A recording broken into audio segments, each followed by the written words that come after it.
Hola, soy el Dr. Gorostiza y esto es Cinencia, donde el cine y la ciencia toman conciencia de su inocencia. Hoy hemos quedado con Ana Alonso Serrano, que es doctora en físicas, que trabaja en el IFF, en el CSIC.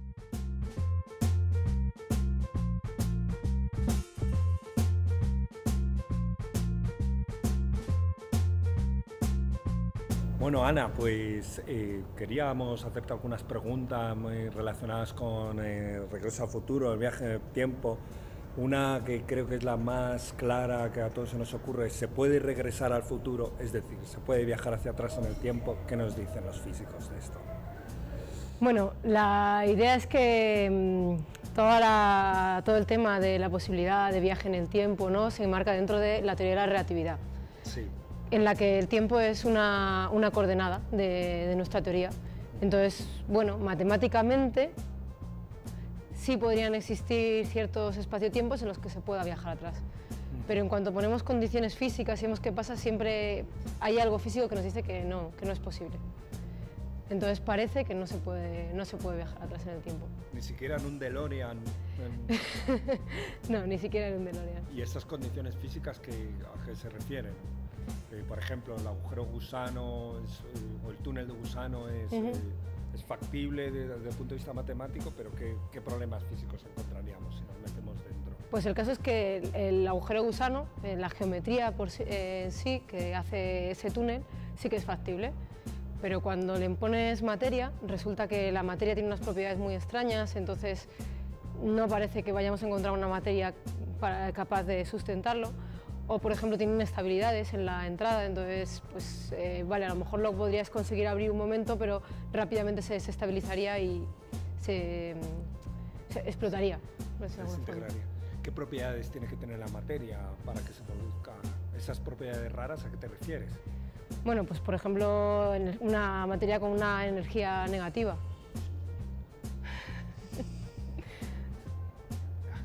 No suena algo sencillo de encontrar día a día. Sí, son temas muy abstractos. Y bueno, otros temas que también aparecen un poco en la película, sí que es posible entonces viajes al futuro. O sea, quiero decir, es que me ha dejado desconcertado. Así como los viajes al pasado parece que son difíciles, los viajes al futuro puede que resulten más fáciles. En definitiva, todos viajamos hacia el futuro. Sí, como tú dices, nosotros ahora mismo estamos viajando hacia el futuro al mismo ritmo. Entonces, bueno, sí que hay una posibilidad de viajar hacia el futuro a distintos ritmos. Por ejemplo, si tú te acercases a las inmediaciones de un agujero negro, o si viajases a una velocidad muy alta, muy cercana a la velocidad de la luz, tu tiempo pasaría más despacio que el mío, que estoy aquí. Sí. Entonces estaríamos viajando al futuro a distinto ritmo, a lo mejor nos encontramos y yo soy mucho más vieja que tú. Sí. Lo que pasa es que eso tampoco es revertible, no podrías decir, no me gusta este futuro, vuelvo atrás. Okay. Entonces tampoco te da una posibilidad de moverte por ahí. Y dentro de la física os planteáis el tema de las paradojas, que aparece mucho también en la película, sobre todo en la segunda parte, cuando sí que viajan al pasado. O sea, dentro de que, admitiendo esa posibilidad, os planteáis que la paradoja de esa persona que viaja al pasado y mata a su abuelo, ¿hacéis este tipo de planteamientos? ¿Y cómo lo trabajáis esto? Sí, sí se plantea, sobre todo porque yo creo que es muy interesante cuando tú tienes una teoría física llevarla al extremo, al límite de qué pasaría, porque es lo que te permite entender bien esa teoría, saber qué es lo que está pasando, cómo funciona, dónde está el límite. Y lo de las paradojas es un ejemplo que se ha utilizado mucho siempre, ¿no? Cuando tienes una teoría nueva, intentar ver qué paradojas puede dar, qué puede pasar. En ese sentido es muy interesante. Si fuésemos capaces de hacer un viaje al pasado, si pudiésemos hacerlo, pues nos encontraríamos con la típica paradoja del abuelo. ¿Y si voy al pasado y mato a mi abuelo, qué pasaría? ¿Yo no nacería?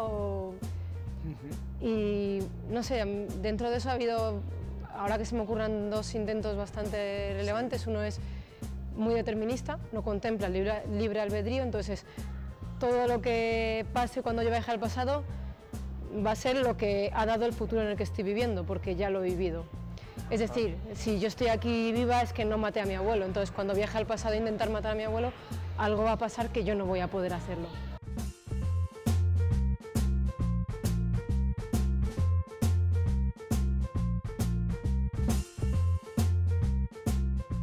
entonces, a pesar de que los viajes al pasado parecen ser complicados desde el punto de vista teórico-práctico, en física sí que llegáis a plantear estas posibilidades, incluyendo las paradojas que ocurren, porque en la película, por ejemplo, Martin McFly pues, conoce a su padre, también conoce a su madre, además hay ahí como una influencia muy radical de que pueden no existir. ¿Cómo planteáis estas paradojas desde el punto de vista físico, de la física? ¿No? Pues normalmente en física, cuando tú tienes una teoría, intentas, bueno, una de las posibilidades sería decir, bueno, a lo mejor es que voy al pasado y modifico algo y cojo otra rama a otra realidad. Bueno, es otra idea que tampoco tiene una base, bueno, al estar forzando las paradojas en ningún momento tienes una base sólida para creer, pero bueno, es una de las posibilidades que se ha dado. Porque sí que hay teorías que hablan de que existen más de un universo, ¿no? Que incluso están como totalmente aislados o no. ¿No? Siempre cabe preguntarse si hay dos universos, ¿por qué no pueden ser parte de un solo universo? ¿Por qué puede existir más de un universo? ¿Cómo se llama esta teoría? ¿De qué habla? Sí, como dices, hay una teoría de multiverso. Multiverso. Sí, que no es solo una teoría, hay muchas teorías que pueden predecir la existencia de un multiverso y diferentes tipos de multiverso. Porque, como he dicho antes, tenemos que intentar forzar nuestras teorías a ver a qué dan lugar. Entonces, bueno, un planteamiento es, ¿por qué vamos a tener solo un universo? ¿Por qué no va a haber algo más allá? ¿Cómo se relacionarían otros universos con el nuestro? A veces hay determinadas teorías que directamente de su propio desarrollo predicen la existencia de otros universos. Entonces, bueno, sí, es una rama ahora de la física de intentar ver qué relación hay entre estos universos, cómo se forman, ¿Y todo eso siempre trabajáis con papel y boli? Con papel y boli. No, bueno, nosotros trabajamos en el marco teórico, entonces, bueno, trabajas en modelos y en desarrollos de teorías para ver a qué conducen, qué efectos producirían, a qué dan lugar, y luego, bueno, también hay una parte de simulación por ordenadores y cálculo numérico, y luego la parte fundamental que es conseguir poner un punto de unión con la parte observacional de la física para decir, bueno, ¿y cómo comprobamos esto? Sí, eso es un poco como antes que comentábamos de las ondas gravitacionales, antes de ponernos a grabar, que hablabas de que realmente se han descubierto porque había como unos patrones que ya se habían predicho en teoría, ¿no? Sí, bueno, en el caso de las ondas gravitacionales, ellos lo que tienen es para los efectos que puede pasar, por ejemplo, en este caso lo que se ha descubierto es el colapso de dos agujeros negros para formar uno solo. Entonces, hay un cálculo numérico que te resuelve las ecuaciones que rigen ese colapso y eso te da como, digamos, una especie de plantilla. Entonces, tú tienes varias plantillas de qué pasaría con cada suceso. Entonces, cuando tú observas cuando tenemos una determinada medición con un aparato, dices, bueno, ¿con qué plantilla se corresponde de las que yo tengo? Entonces, si se corresponde con una, pues bueno, te ayuda a identificar cuál es el suceso que ha sucedido. Y luego, bueno, volviendo un poco a temas un poco más terrenales de la película, donde vemos esos patinetes que van volando, no sé si es posible la gravedad repulsiva o cómo se podría reproducir algún tipo de estos patinetes o yo creo que más que gravedad repulsiva sería más sencillo un propulsor, ¿no? De esos como los que hay ya en agua, que soldar un chorro de agua y sales ahí volando, pues no sé, a lo mejor un tipo de propulsión que te permita ir flotando por la calle.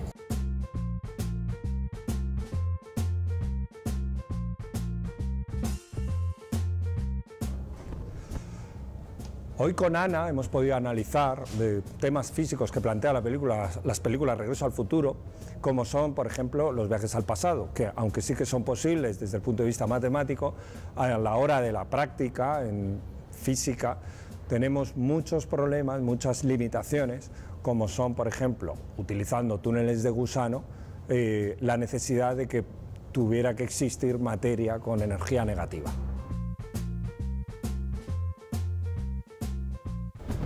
Otra conclusión es cómo conseguir esos patinetes, ¿no?, que se elevan dentro de un campo gravitatorio. No he querido tratar el tema de gravitón o de la posible gravedad repulsiva. La propuesta que nos hacen los físicos es que este patinete simplemente se mueva por propulsión.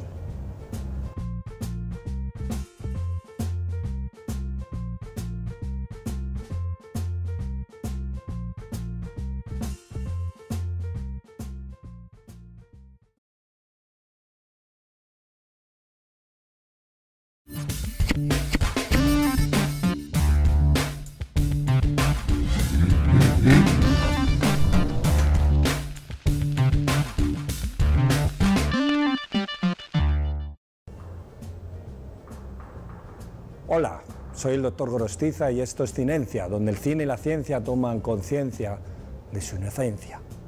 Hoy hemos quedado con Ana Alonso Serrano, que es doctora en físicas, que trabaja en el IFF, en el CSIC.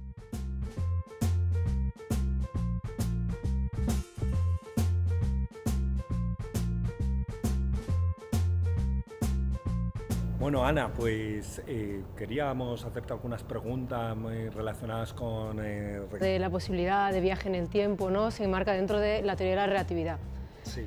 en la que el tiempo es una coordenada de nuestra teoría. Entonces, bueno, matemáticamente sí podrían existir ciertos espacio-tiempos en los que se pueda... A futuro, el viaje en el tiempo, una que creo que es la más clara que a todos se nos ocurre, ¿se puede regresar al futuro? Es decir, ¿se puede viajar hacia atrás en el tiempo? ¿Qué nos dicen los físicos de esto? Bueno, la idea es que todo el tema